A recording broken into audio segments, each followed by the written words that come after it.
Thunder a look to put the Warriors on the brink of elimination at home in Game 4 tonight. If the Warriors win, BPI gives Golden State a 67% chance to win this series.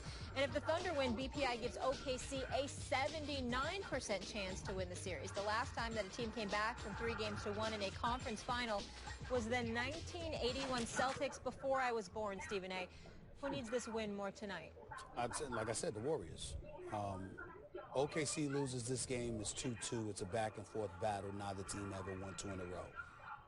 Golden State loses this game. It'll be the first time all year they've lost 2 games in a row. And it would also put them on the official brink of elimination, down 3-1. They can't afford to allow this to happen, in my opinion. Russell Westbrook is the most ruthless competitor in the NBA. He is a straight killer. And when I think about Kevin Durant, he's a sniper. Now, obviously, we look at Klay Thompson, we look at Steph Curry, we see what they can do. We forget that Kevin Durant is just some simple dude, you know, 6'11", 7'6" wingspan, can pull up from 30, that just happens to average 27 to 28 a game. And with the exception of last season when he only played 27 games, when he averaged 25, by the way, he religiously averages better than 27 a game for like the last 6-7 years. This is Kevin Durant we're talking about. You can't go down 3-1 to the combination of him and Russell Westbrook with the way Steven Adams is playing and the way Billy Donovan is coaching. You can't afford to do that. Warriors lose this game, they're done. Honestly, I see it completely upside down. I think Oklahoma City needs this must-win tonight. If Oklahoma City doesn't win tonight, it will lose this series, because Golden State obviously has 2 of the last 3 in Golden State. So Golden State would be better positioned and more capable of winning 3 straight with 2 at home than Oklahoma City would be. Well, I think because Golden State's done this before. I mean, they're the defending champions, so I trust what they're made of. I think I love what Oklahoma City is becoming, but they have not become yet. Well, here's where you and I part ways. First of all, we both agree that whoever wins Game 4 will probably win the series. We're there.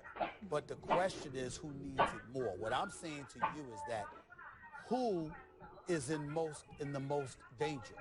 If you lose tonight and you're Oklahoma City, it's 2-2. Yeah, mathematically, Golden State. It's not just mathematically, but even from a psychological perspective, the bottom line is you're 2-2, so it's the best of 3.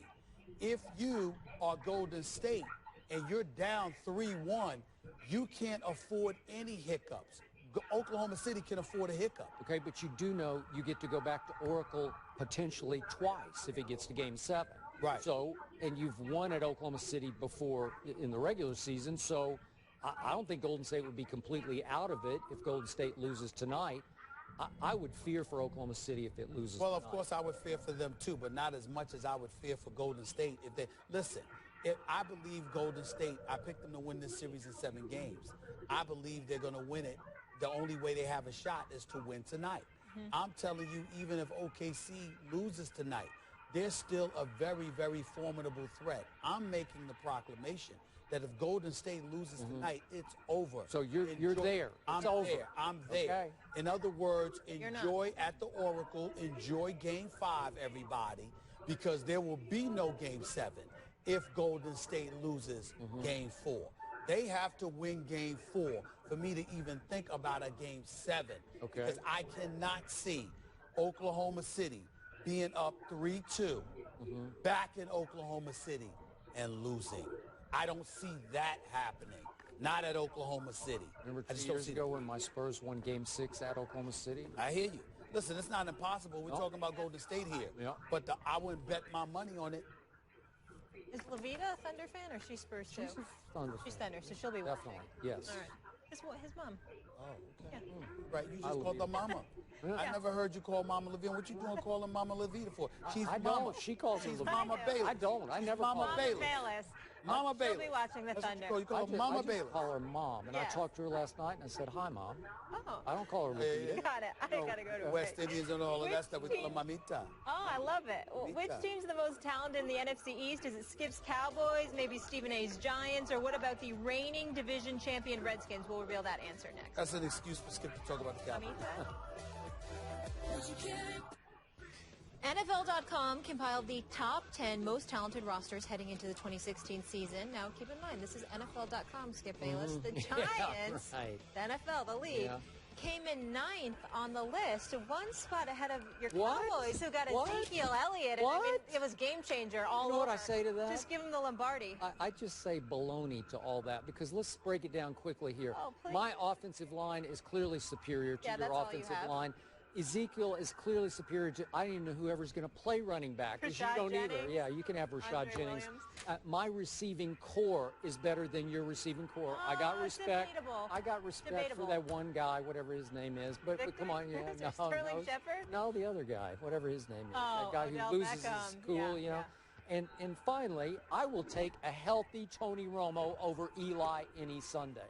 That's just me. Really? Well, first of all, I don't appreciate this subject. Why? Because we're ending the show on a very sour note for me, because I have to agree with Skip. The fact of the matter. Really? Well, look, Giants' defense is suspect. Wow. And the Giants' offense is high-powered. And when you look at Ezekiel Elliott. You mean Cowboys' offense? I'm sorry. High-powered, No, the Cowboys' offense is high-powered. High-powered, yes. That's right. So you're saying Molly is delusional here? I'm not saying you're delusional, because I would never disrespect you like that. But I will tell you that the Giants have a lot to prove, whereas we know that the Dallas Cowboys' offense is going to be potent. Yeah. Oh, they have nothing to prove, because defense wins championships. Well, defense wins championships, but the Giants when don't Eli really shows have. up, when we have good Eli. Shows up? You mean the interception He needs leader? more help than Odell Beckham Jr. Yeah. Goodbye, everybody. Enjoy. Legs and the arms flailed, trying to sell a call, really, at the end of the day. And we see players do that from time to time.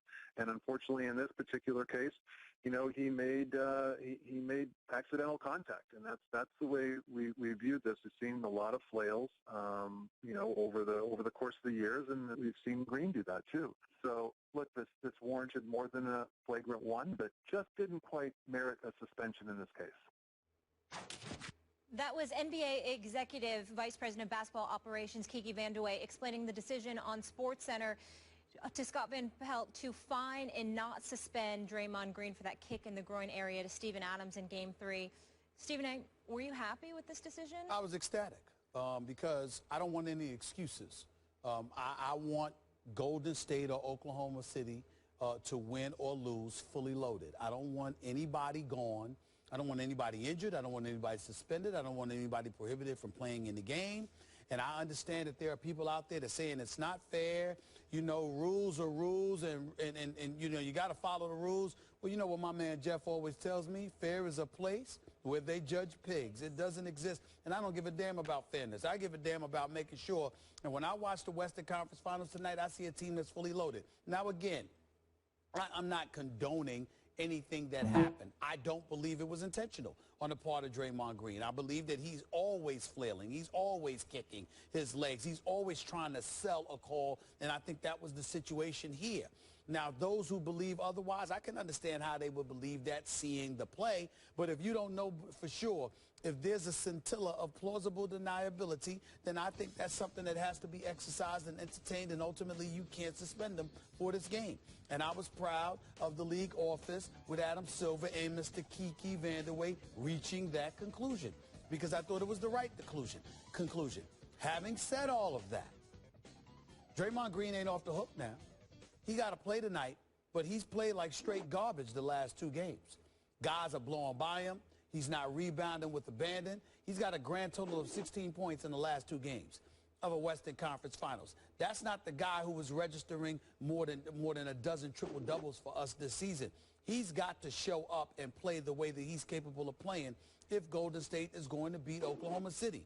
But if they can't beat Oklahoma City, I wanted it to be with Draymond Green on the court, not off the court. And the fact that he's on the court tonight for Game 4 makes me very, very happy, because I always thought there's several rules that, you know, everybody looks at me, I'm a Knicks fan, and remember when former Commissioner David Stern, great Commissioner David Stern, suspended Patrick Ewing and a bunch of players with the melee in Miami and all of this other stuff. I have always held that against David Stern. I always thought the rule was absolutely positively idiotic and stupid, where if you stepped over a line, all of a sudden it was automatic suspension. You ain't even involved in any fisticuffs or anything like that. You just reacted and then caught yourself and stepped back. But damn it, you stepped over the line, so you got to get suspended. I always thought that was asinine. And I'm glad to see that the league exercises common sense and is very judicious in its approach. Because we all know if it was David Stern, not only would Draymond Green have been suspended, he'd have been suspended yesterday by 9 in the morning. This stuff that